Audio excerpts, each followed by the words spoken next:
So you can't really talk about fiber or things around fiber without going into some elements of plant-based foods that benefit the gut. Fiber, of course, is a huge component of that, but this is an area of research that you can't really see plant-based diets without coming across something in the realm of gut health, like the gut microbiome. For those of you that have not seen this before, this is a little ecosystem of bacteria that plays a huge role for human health, especially when it comes to digestion, but even mood regularity, immune function.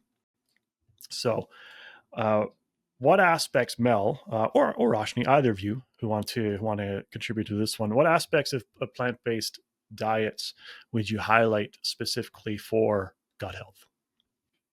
Yeah, so I mean, I will always have a disclaimer that I am not a gut health, expert by any means. We do have a couple other dietitians on the team who are like super knowledgeable in this area.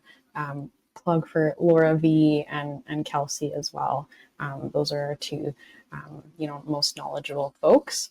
But of course, there's still, those core concepts that can apply to just general health when we're looking at plant-based diets, or even just in general as well. So there's kind of those two components, prebiotics and probiotics. Those are usually the most common two questions that I get from clients is about, those two components. What do they mean? Do I just need to take, supplements for those things? Like where can I get them is usually the questions there. So I'll kind of break it down of, the difference between the two and why they're really important to have together as well. So prebiotics found in tons of different, fiber-rich foods like legumes, seeds, grains, fruits, vegetables, and then some nuts as well. And the key piece about the prebiotics is that they feed our gut microbes. Then probiotic foods. So some examples of that are like some sauerkrauts, some kimchi, some pickled vegetables, like some yogurts, kefir, those sorts of things are really, it's about the live microorganisms there. And so they're adding more of that good bacteria into the gut there as well. So with that kind of powerhouse of the prebiotics and probiotics together, they really help support digestion, reduce inflammation, and like Roshni's kind of alluded to with some of the chronic disease management, it may improve insulin sensitivity and heart health there as well.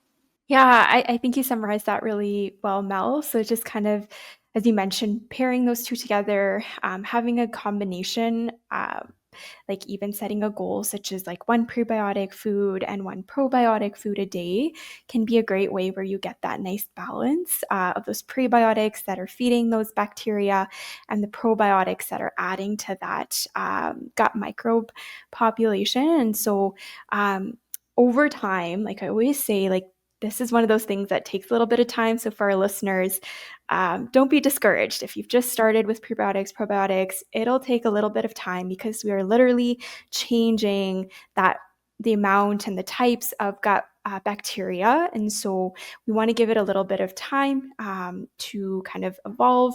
And so over time, the research also shows us that changes in our gut microbe can be very positive in reducing risk factors for chronic disease, as Mel mentioned. So definitely another really important part of a plant-based diet. And I think from what I've read anyways, is a lot of the foods that either have prebiotics or probiotics, of course they're going to have, especially the prebiotic rich foods, they have a ton of fiber anyways. And so if we understand when we increase your fiber intake, a lot of those foods have a good amount of prebiotics in them.